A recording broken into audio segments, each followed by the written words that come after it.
বিএনপিকে বাঁচাও, নাঙ্গল 5 আসনকে বাঁচাও।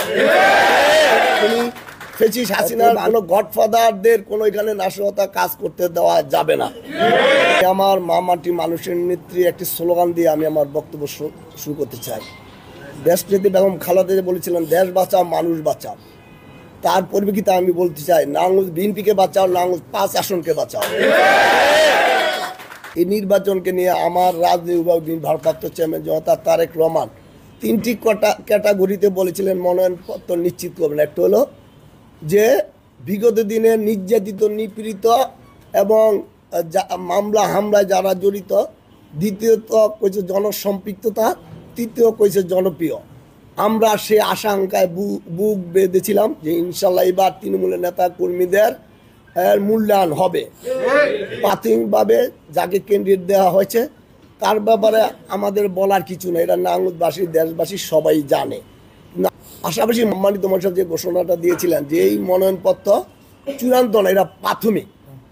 অতএব বাবার কাছে ছেলে যেমন দাবি এবং আবদার থাকতে পারে, বড় ভাইয়ের কাছে ছোট ভাইয়ের যেমন দাবি এবং আবদার থাকতে পারে, তেমনিভাবে আমাদের বর্তমান রাজনৈতিক অভিভাবক বিএনপির ভারপ্রাপ্ত চেয়ারম্যান জনতা তারেক রহমান, আমি তাকে অনুরোধভাবে জোর হাত করে বলবো, নাঙ্গল বিএনপিকে বাঁচান, 5 আসনকে বাঁচান। এই বাঁচাতে হলে আপনি রিভিউর মাধ্যমে আমাদের মধ্যে যারা আমরা এখানে যারা উপস্থিত, যারা নমিনেশন চেয়েছি, আমাদের মধ্যে থেকে তৃণমূলের চাহিদা অনুযায়ী আপনারা আমাদের মধ্যে একজনকে নমিনেশন দেন।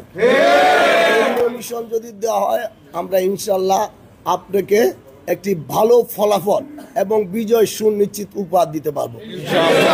আপনারা পাশাপাশি একটি কথা বলতে চাই যে আপনারা জানেন এই দীর্ঘ 16 বছর কে বা কারা রাজপথে ছিল, কারা হামলা মামলা খেয়েছে, কারা কার সাথে চলাফেরা করেছে, কার সাথে আপাস করেছে, আঘাত করেছে, সেটা আপনারা ভালো করে জানেন।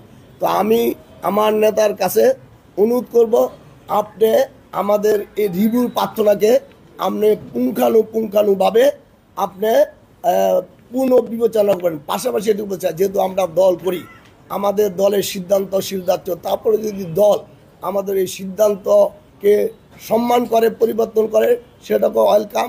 আর যদি সিদ্ধান্ত পরিবর্তন না করে, দল যে সিদ্ধান্ত দেবে সেই সিদ্ধান্ত মেনে আমরা সবাই জিয়া পরিবারের পক্ষে, দেশটি খালেদা জিয়ার পক্ষে, জনতা তারেক রহমানের পক্ষে এবং দানের শীষের পক্ষে আমরা সবাই মিলে কাজ করব। আপনাদের কাছে আহ্বান, ইনশাল্লাহ আমরা আশা করি আমাদের অভিভাবক জনতা তারেক রহমান আমাদের এই রিভিউকে, আমাদের এই পুনঃপ্রার্থনা বিবেচনাকে উনি আমাদের মূল্যায়ন করে, আমাদের কথা যথাযথ মূল্যায়ন করবেন।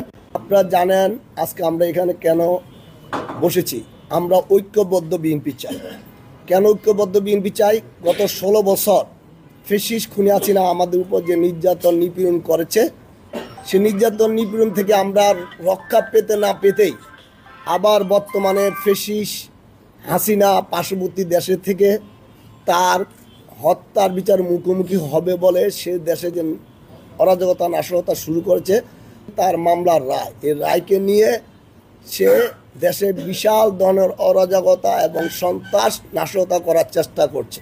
নাঙ্গলের মাটিতে কোনো খুনি ফেসিস হাসিনার কোনো গডফাদারদের কোনো এখানে নাশকতা কাজ করতে দেওয়া যাবে না।